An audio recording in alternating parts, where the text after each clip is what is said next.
Dit weekend kan het eindelijk weer omgaan in Rinsuma Geest. De jubileumeditie van Hoenewipperok giet ek mij alle extra maatregels terug.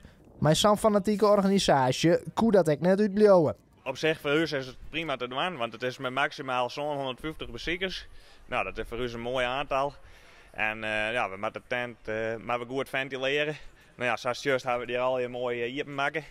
En ja, verder is meestal alleen maar op met een QR-code.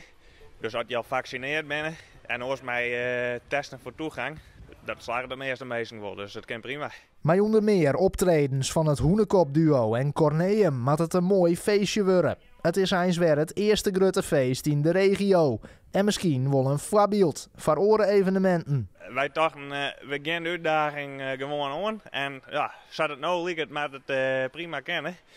En ja, de praktijk zult uitwijzen. En ja, misschien steken wij naar denken op bij de organisaties iets van leren kennen. Dit jaar is er voor het eerst 2 joen feest. De 19 joen is zo goed als uitverkocht, met zo'n 150 bezoekers.